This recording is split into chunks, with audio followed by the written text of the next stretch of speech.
910 நாட்களுக்கு மேல உங்க மண்ணுக்காக போராடிட்டு இருக்கீங்க.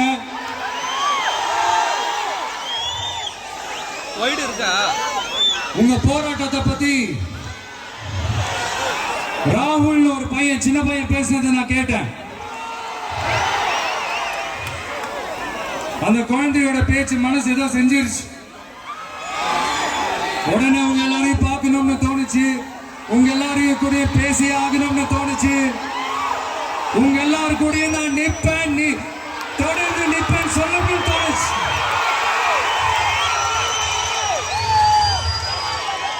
ஒவ்வொரு வீட்டுக்கும் ரொம்ப முக்கியமானவங்க அந்த வீட்டில் இருக்கிற பெரியவங்க தான். அதே மாதிரிதான் நம்ம நாட்டுக்கு ரொம்ப முக்கியமானவங்க உங்களை மாதிரி விவசாயிங்க தான். அதனால உங்களை மாதிரி விவசாயிகளோட காலடி மண்ணை தொட்டு கும்பிட்டுதான் என்னோட பயணத்தை தொடங்கணும்னு ஒரு முடிவோட தான் இருந்தேன். அதுக்கு சரியான இடம் இதுதான் எனக்கு தோணுச்சு.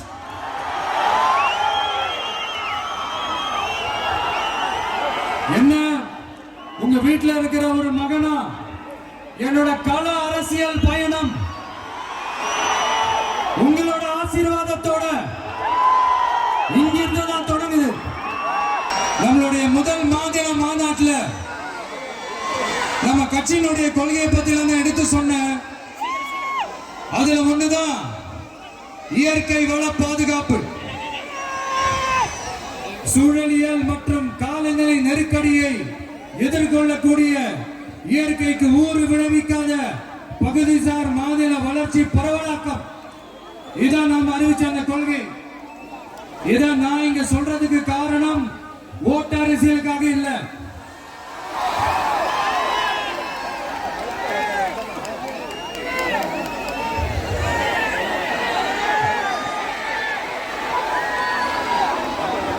இன்னொரு தீர்மானம் அதே மாநில மாநாட்டில் நான் சொன்னேன்.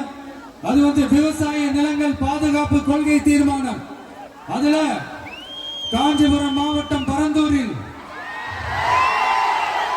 1000க்கும் மேற்பட்ட ஏக்கர் பரப்பளவில் 13 நீர்நிலைகளை அடிச்சு சென்னையை நிரந்தரமாக வெள்ளக்காடாக்கும் திட்டத்தை ஒன்றிய மாநில அரசுகள் கைவிட வேண்டும் வலியுறுத்தின. அது மட்டுமில்லாம இந்த மண்ணுக்காகவும் மக்களுக்காகவும்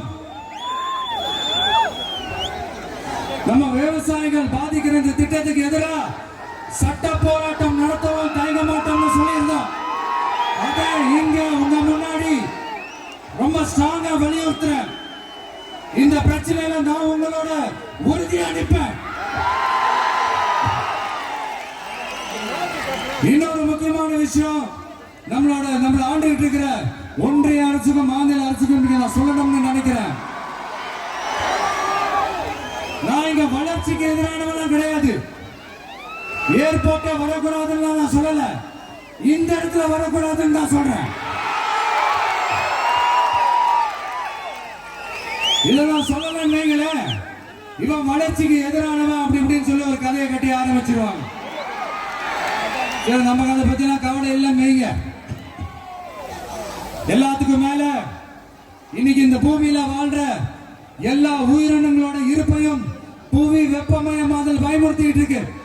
அதனுடைய ரிசல்ட் தான் ஒவ்வொரு வருஷமும் இந்த மழை காலத்துல வெள்ளத்துல சென்னை சிட்டி எப்படி தத்தளிச்சுக்கிட்டு இருக்கிறத நம்ம பார்க்கிறோம். இப்ப ரீசன்ட் டைம்ல எடுத்த ஒரு அறிவியல் ஆய்வுல இப்படி ஒவ்வொரு வருஷம் சென்னையில வர ஃப்ளட்டுக்கு காரணமே இங்க இந்த சுற்று வட்டார பகுதியில் இருக்கிற சதுப்பு நிலங்களை நீர்நிலைகளை அழிச்சது தான் சொல்லுது.